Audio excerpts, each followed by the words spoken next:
Hello everyone, this is Neha Sharma. तो हम चल रहे हैं एटॉमिक स्ट्रक्चर पढ़ने। एटॉमिक स्ट्रक्चर के हमने बहुत सारे टॉपिक्स कंप्लीट कर लिए हैं, जैसे एटम में क्या होता है, एटम के अंदर कौन कौन से फंडामेंटल पार्टिकल्स होते हैं, इलेक्ट्रॉन पढ़ लिया था, प्रोटॉन पढ़ लिया था, इलेक्ट्रॉन का चार्ज कंप्लीट हो गया था और इलेक्ट्रॉन का मास कंप्लीट हो गया था। इसमें हमने कुछ थ्योरीज भी पढ़ी थी, जैसे जे थॉमसन की थ्योरी थी, हमने कैथोड रेज ट्यूब पढ़ा है, हमने ऑयल ड्रॉप एक्सपेरिमेंट पढ़ा है। तो एक्सपेरिमेंट हमने काफी देख लिए हैं अभी तक। हमने, अगर मैं एटम की बात करूं तो एटम के बारे में हमने क्या पढ़ा है कि एटम के अंदर क्या होता है। सबसे पहले हमने देखा था इलेक्ट्रॉन, तो इसमें इलेक्ट्रॉन था और उस पर नेगेटिव चार्ज था, राइट? ओके, फिर हमने देखा कि एटम के अंदर, एटम लिख लेते हैं यहाँ पे, एटम के अंदर सिर्फ इलेक्ट्रॉन होना या सिर्फ नेगेटिव चार्ज होना, इट्स नॉट पॉसिबल। तो इस नेगेटिव चार्ज के साथ साथ हमने एक और फंडामेंटल पार्टिकल डिस्कवर किया था, या फिर इस इलेक्ट्रॉन के साथ हमने एक और फंडामेंटल पार्टिकल डिस्कवर किया था, उसे हमने कहा था प्रोटॉन। कौन सा चार्ज था? Positive charge. तो हमारे पास दो फंडामेंटल पार्टिकल अभी तक आ गए हैं, एक को हमने ई से डिनोट किया था और एक को हमने पी से डिनोट किया, राइट?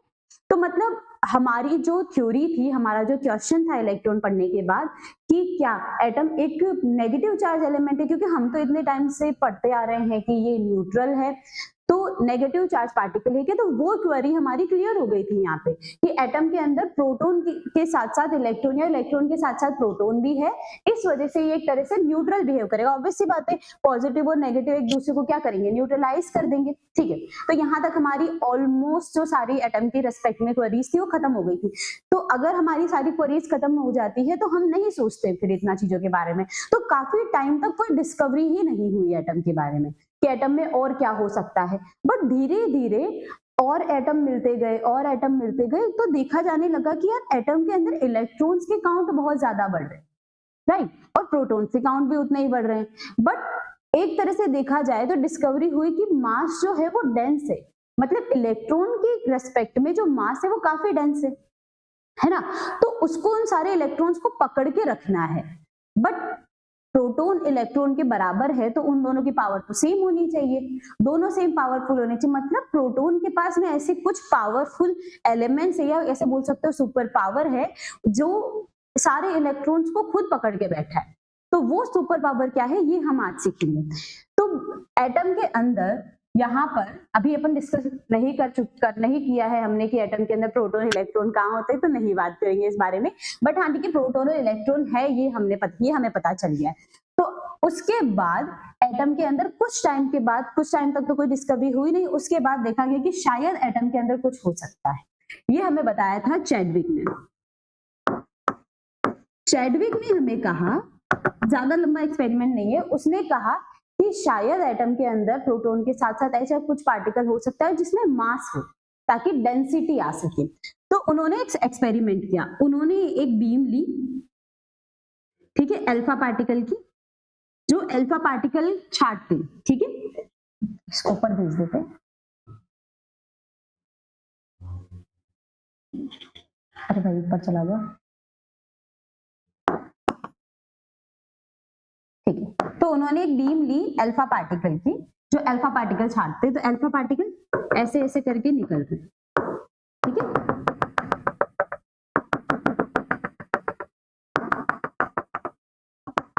किसकी बीम ली उन्होंने? एक मेटल की ली बीम, जिसे हम सबने जाना है और हमने सबने सुना है, उसका नाम बेरिलियम। तो उन्होंने एक बीम ली बेरिलियम की, बेरिलियम मेटल की, और उसके ऊपर अल्फा पार्टिकल को एकदम ऐसे फेंका। तो क्या होगा, इसमें, इसके अंदर भी प्रोटॉन है, तो इसमें से भी कुछ निकलेगा, इसमें से कुछ निकले न्यूट्रॉन्स, कुछ निकले प्रोटॉन्स। और उसके बाद एक पैराफिन लगा दिया। पैराफिन ऑल्सो एक शीट है जो ट्रैप करती है न्यूट्रॉन्स को, तो पैराफिन की एक शीट लगा दी। इस पैराफिन ने सिर्फ न्यूट्रॉन को ट्रैप किया, प्रोटॉन को जाने दिया, जितने भी प्रोटॉन थे उनको जाने दिया। तो इससे हमारे पास क्या डिस्कवरी हो गई कि भाई सिर्फ प्रोटॉन है तो इस पैराफिन की जो साइज है वो बड़ी हो जाती है, मतलब ऐसा कुछ है जो इसने ट्रैप किया है एक्सेप्ट द प्रोटॉन, राइट? तो उससे हमें पता चला कि कुछ तो है ऐसा पॉजिटिव में जो प्रोटॉन के साथ है, राइट? इसको हम एक और रिएक्शन से देख सकते हैं, तो सेकंड, इसको हम एक और रिएक्शन से देख सकते हैं कि अगर मैं, ये देखो, हाँ, अल्फा पार्टिकल का रेडियो एक्टिव, अल्फा पार्टिकल की बौछार करी थी किस पे, बेरिलियम पे।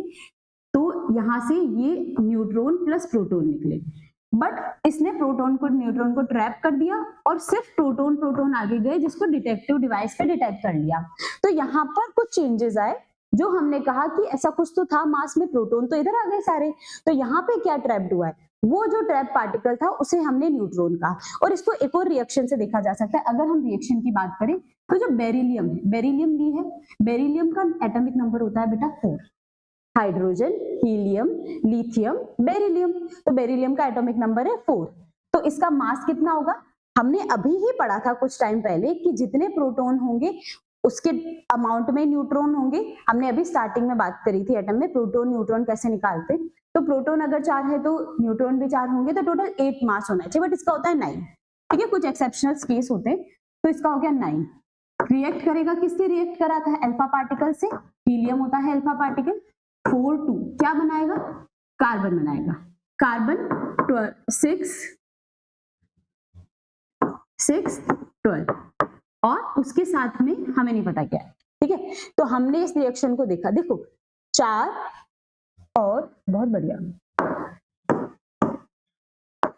2 4, 4 और 2 कितना होता है, 6 होता है। तो ये तो सेटिस्फाई हो रहा है। हम किस लो से बात कर रहे हैं, लॉ ऑफ मास कंजर्वेशन।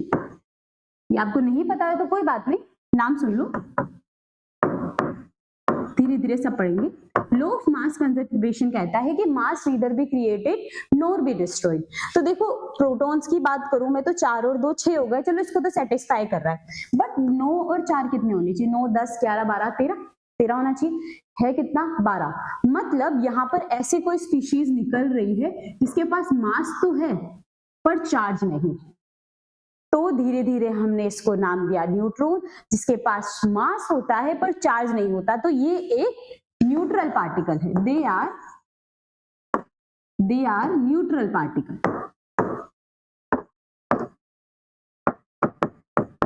ठीक है, यहां तक समझ में आ गया। दे हैव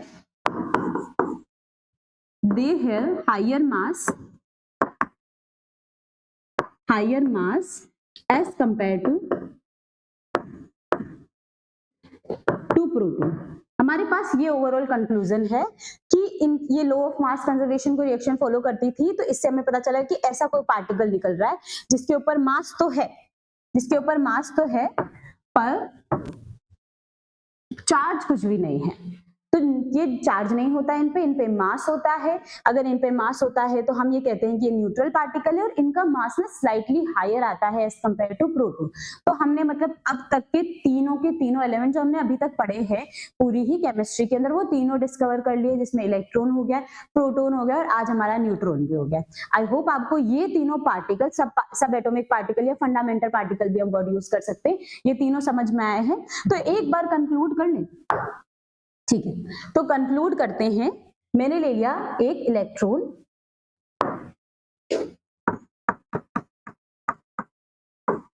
दूसरा प्रोटॉन और तीसरा neutron. I hope it is visible on the screen, yes, ठीक है। और अपन अब इसकी बात करते हैं चार्ज की। सबसे पहले चार्ज की बात करते हैं। इलेक्ट्रॉन का चार्ज तो निकाला था मोलिकुलर ऑयल ड्रॉप एक्सपेरिमेंट से, राइट। तो चार्ज कितना आया था वहां पे, 1.6 इंटू 10⁻⁻19 कूलम। इलेक्ट्रॉन है तो नेगेटिव, और हमने कहा था कि जितना चार्ज इलेक्ट्रॉन पर है उसका अपोजिट ही चार्ज होगा प्रोटॉन पर। तो प्रोटॉन पर कितना चार्ज हो जाएगा, पॉजिटिव 1.6 इंटू 10⁻⁻19 कूलम।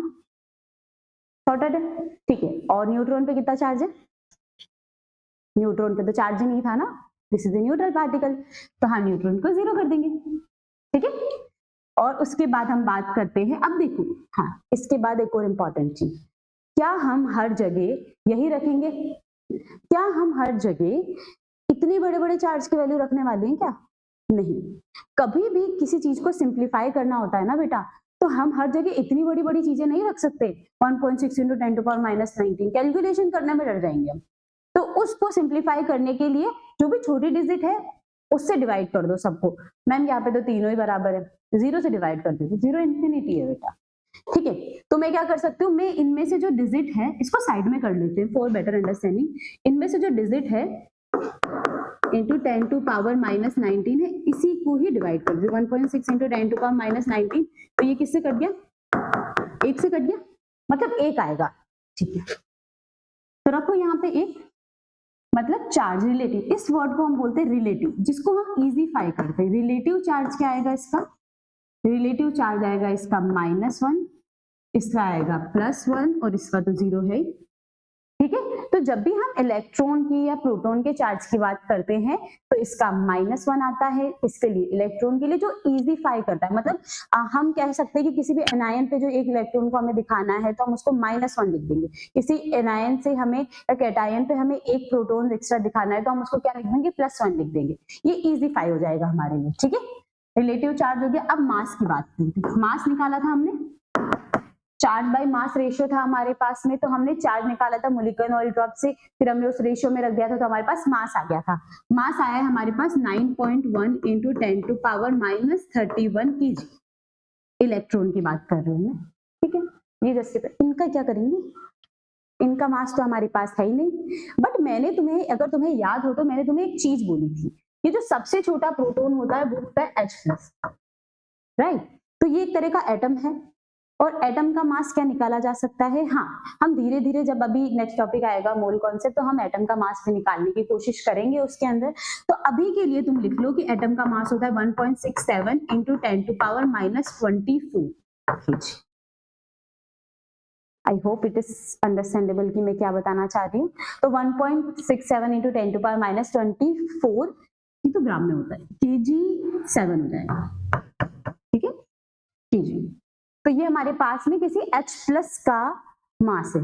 जो H+ है वही तो प्रोटॉन है, सबसे छोटा प्रोटॉन क्या है, H+ है। तो जो H+ है वही उसी को रख देंगे यहाँ पे, तो रखो 1.6 इंटू 10 टू पावर -27 kg, और जो इसका है वो इसी का ही होगा 1.6 इंटू 10 टू पावर -27 kg। हाँ, ये स्लाइटली हायर होता है, तो स्लाइटली हायर में हम लिखेंगे डिटेल्स, बट स्टिल दोनों को बराबर मान के चलते, इजी कैलकुलेशन। ठीक है, मास हो गया, तो अब मास का रिलेटिव भी तो निकालना पड़ेगा।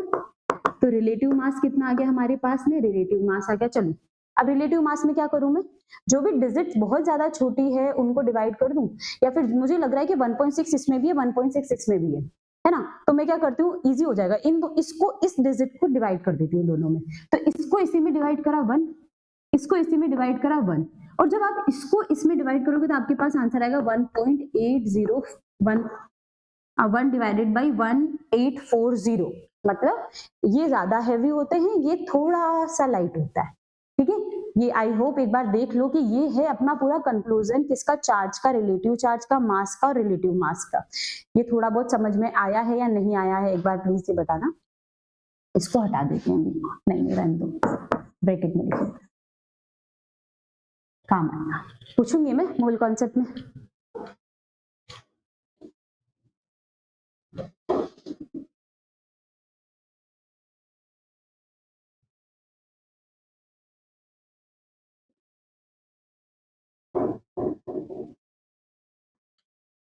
ठीक है, तो हम इसके मास को ऑलमोस्ट 0 भी मान सकते हैं ना।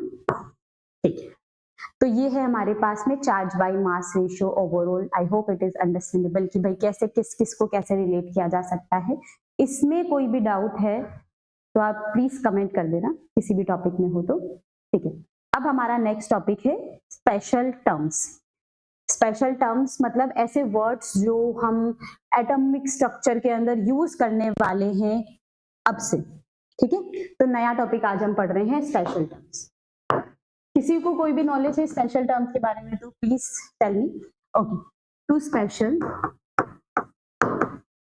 टर्म्स, क्या होता है स्पेशल टर्म्स, ऐसे वर्ड जिसको हम कुछ particular relation in particular element describe करने के लिए यूज करते हैं। कैसे वर्ड, सबसे पहले है आइसोटॉप्स। फर्स्ट वर्ड है आइसोटॉप्स। क्या होते हैं आइसोटॉप्स, आइसोटॉप्स वो एलिमेंट होते हैं जिनके हम ये कह सकते हैं कि एटम की एटॉमिक नंबर तो सेम है बट मास डिफरेंट है। सो इसको ना बहुत शॉर्ट फॉर्म में लिखेंगे, atomic number is same, number is same but mass is different. Okay, तो जैसे एग्जाम्पल कुछ भी मुझे जितना एग्जाम्पल आ रहा है मुझे बताना है। एग्जाम्पल आ रहा है मेरे माइंड में कार्बन का, कार्बन जो होता है 6 में 12 में भी मिलता है और कार्बन जो 6 है वो 14 में भी मिलता है। तो देखो एटॉमिक जो नंबर है यही तो है एटॉमिक नंबर, ये तो सेम दिख रहा है मुझे। वहीं पे मास एक में 12 आ रहा है, एक में 14 आ रहा है, तो atomic number is same but mass is different. और एग्जाम्पल है, बहुत इंपॉर्टेंट एग्जाम्पल है क्लोरीन का। क्लोरीन का 17 और क्लोरीन 17, एटॉमिक नंबर 17 है बेटा क्लोरीन का। एक में इसका वेट 35 होता है, वहीं पे एक में इसका वेट 37 होता है। तो ये एक तरह के एक दूसरे के क्या क्या रिलेशन है इनमें, they both are isotopes.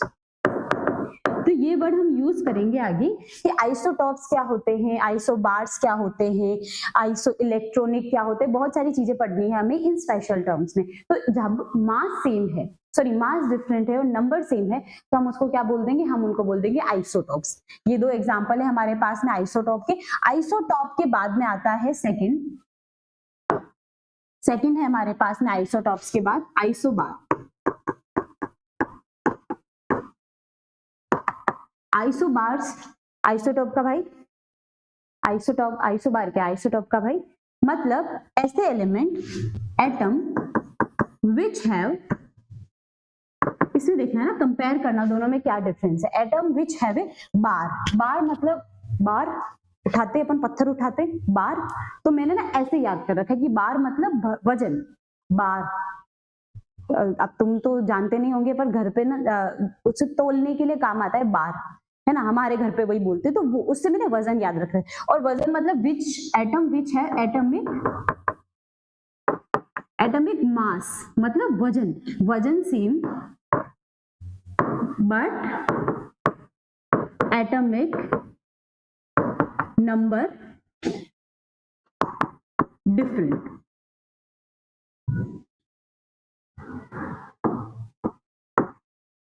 Different जैसे अब ऐसे एटम जिनका एटॉमिक मास तो सेम है but atomic number he different हो गया। जैसे एग्जांपल ले लो, एग्जांपल हो गया अपने पास में कार्बन, अभी लिखा था 614, बट इसी के साथ में नाइट्रोजन आ जाता है, वो भी 714 दिखाता है। तो देखो ये दोनों एटम तो नंबर, तो एटॉमिक नंबर तो सेम, डिफरेंट है, बट वहीं पर ही एटॉमिक मास इन दोनों का सेम आ गया है। तो ये क्या हो गए हमारे पास में, ये एक तरह के आइसोबार्स हो गए हैं। और क्या एग्जांपल ले सकते हैं, वैसे बहुत सारे एग्जांपल हैं एलिमेंट में जिसको हम काउंट कर सकते हैं किसके अंदर, एटॉमिक हम कह सकते हैं आइसोबार में। ओके, अब बात करते हैं थर्ड, आइसो इलेक्ट्रॉनिक। ये वर्ड बहुत इंपॉर्टेंट है।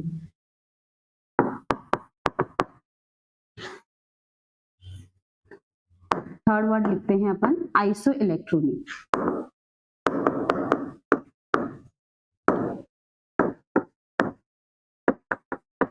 आइसो इलेक्ट्रॉनिक से क्या समझ रहे हो, आइसो, आइसो वर्ड से तो ये आइडेंटिफाई कर चुके होंगे क्योंकि आइसो मतलब सेम, इलेक्ट्रॉनिक मतलब इलेक्ट्रॉन। हाँ तो पहले वैसे भी अगर हमने इसको ऐसे समझे तो देखो, एक में अपन ने प्रोटॉन सेम रख दिया, मास डिफरेंट कर दिया, एक में हमने मास सेम रख दिया, प्रोटॉन डिफरेंट कर दिया, तो अब इलेक्ट्रॉन तो कहीं नहीं आया ना, तो इलेक्ट्रॉन को बुरा लग गया, तो इलेक्ट्रॉन अब आएगा, अब आएगा इलेक्ट्रॉनिक, आइसो इलेक्ट्रॉनिक। और इसको ना तुम स्टार भी कर सकते हो, राइट, आइसो इलेक्ट्रॉनिक वाले टॉपिक को स्टार करो। रीजन, क्योंकि ऐसे क्वेश्चंस तुम्हें यहाँ तो दिखेंगे ही दिखेंगे, जो भी केमिकल बॉन्डिंग वाला टॉपिक पढ़ने वाले हो फ्यूचर में, उसमें भी आएगा ये। तो आइसो इलेक्ट्रॉनिक वो होते हैं जिनके अंदर same number of which have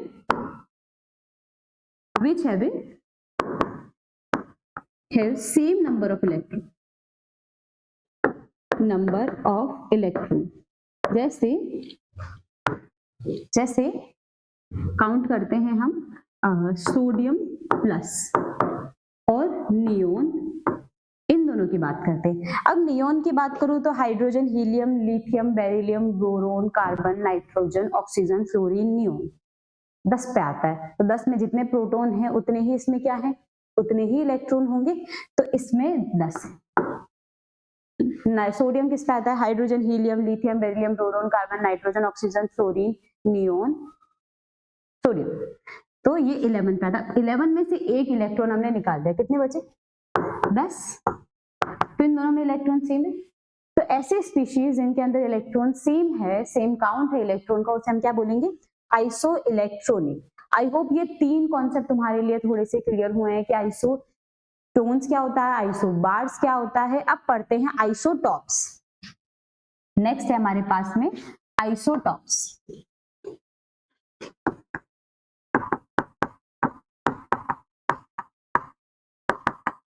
isotopes में देखो क्या क्या पढ़ लिया हमने, मास पढ़ लिया हमने, प्रोटॉन्स पढ़ लिया हमने, इलेक्ट्रॉन्स पढ़ लिया, तो बचा कुछ तो बचा ऐसा फंडामेंटल एलिमेंट, राइट। तो ऐसे एलिमेंट, ऐसे एटम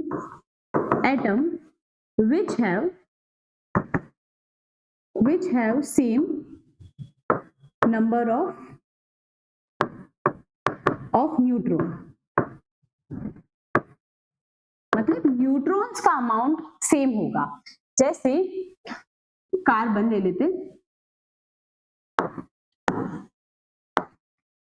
नाइट्रोजन के भी खुद के भी 3 होते हैं ना, तो नाइट्रोजन का 7 पे 15, ऑक्सीजन का 8 पर 16, ठीक है, और फ्लोरीन का 9 पर हम ये बोल सकते हैं 17। काउंट करना इसको, 7, इसके प्रोटॉन्स कितने हैं 7, इसके प्रोटॉन कितने हैं 8, इसके प्रोटॉन कितने हैं 9, इसके प्रोटॉन में एटॉमिक मास कितना है अपने पास में, एटॉमिक मास है अपने पास में 15, 16, 17। तो न्यूट्रॉन कितने आएंगे हम जानते हैं, न्यूट्रॉन का फॉर्मूला क्या होता है, A माइनस P, राइट। तो 15 माइनस 7 कितना होता है बेटा 8, 16 माइनस 8 कितना होता है बेटा 8, 17 माइनस 9 कितना होता है बेटा 8। तो मतलब यहाँ पर तीनों में देखो न्यूट्रॉन सेम आ गए, इन्हें बोलते हैं आइसोटोन्स। आइसोटोन्स वो होते हैं जिनमें न्यूट्रॉन के डिजिट सेम होती है। ये हो गए example of isotones. I hope it is clear कि आपको कौन कौन से इंपॉर्टेंट टर्म, स्पेशल टर्म है वो पता होना चाहिए with respective to special terms की भाई हाँ ये है, क्योंकि आने वाले चैप्टर्स में ये यूज होंगे। एक बार देख लो, एनालाइज कर लो इसको।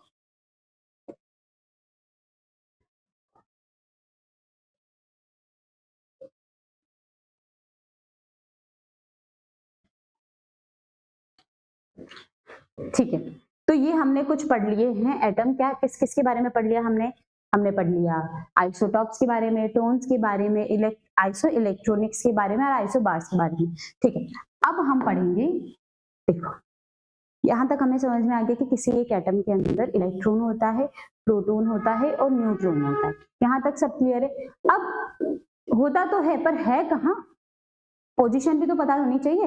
तो उस पोजीशन की डिटेल्स देने के लिए हमारे पास आए सबसे पहले जे थॉमसन।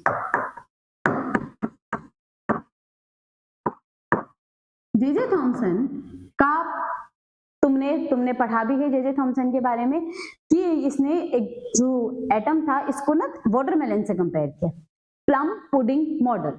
एक्चुअली इसका नाम जो है, उसने एटम को किससे कंपेयर किया था, प्लम पुडिंग मॉडल।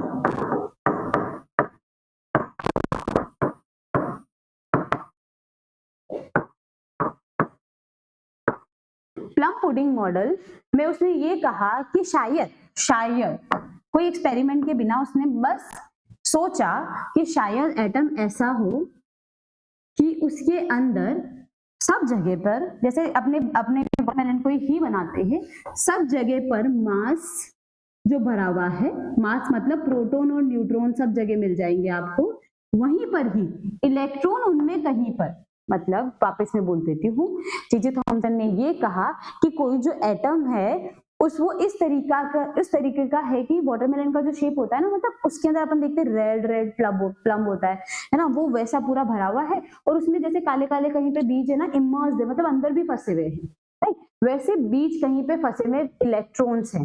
तो मतलब ऐसा कोई एटम है, उसका ये जो रेड पार्ट मैंने बनाया है, ये सारा उसका मास है, ठीक ठीक है, और उसके अंदर इलेक्ट्रॉन कहीं पे इमर्स्ड है, तो इलेक्ट्रॉन अपन येलो से ले लें, इलेक्ट्रॉन कहीं पे इमर्स्ड है, कहीं पे भी फंसे हुए हैं। ये था प्लम पुडिंग का मॉडल। तो उसने कुछ ऐसी चीजें बताई जो काफी इंपॉर्टेंट है एटम के लिए, और बट इतना ज्यादा यूजफुल रहा नहीं, क्योंकि आगे आप एक और थ्योरी पढ़ोगे उससे पता चलेगा कि नहीं यार ये नहीं होगा। तो उसने कुछ इंपॉर्टेंट चीजें बताई थी। उसने ये कहा था कि जो एटम है वो स्फेरिकल है, जो कि बहुत इंपॉर्टेंट चीज है अभी हमारी केमिस्ट्री में। तो फर्स्ट उसने क्या बताया, एटम इज स्फेरिकल।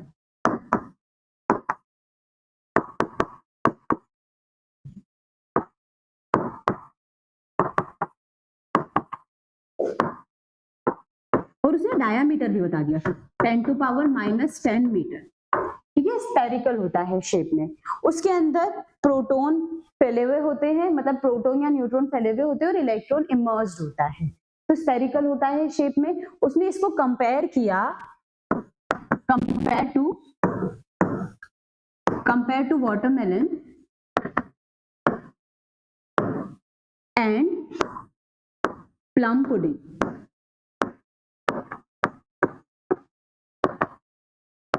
तो ये उन्होंने कुछ दो एग्जांपल से उसको कंपेयर किया था कि एटम ऐसा होता है, और एटम को रिलेट करा इन सब चीजों से। इसे ये किसने बताया था, जे थॉमसन ने बताया था। तो मतलब ये थोड़ा सा हमने एटम के बारे में देखा कि एटम होता कैसे है, इलेक्ट्रॉन कहाँ होते हैं, प्रोटॉन कहाँ होते हैं। इसके बाद हम पढ़ेंगे रदरफोर्ड का, रदरफोर्ड ने क्या बताया था एटम के बारे में, जो कि बहुत इंपॉर्टेंट है as compare to the details of atom, as compare to the content of atomic structure. Rutherford का मॉडल बहुत इंपॉर्टेंट है। तो आई होप मैं आपको नेक्स्ट क्लास में भी देखूं। Thank you so much, bye bye.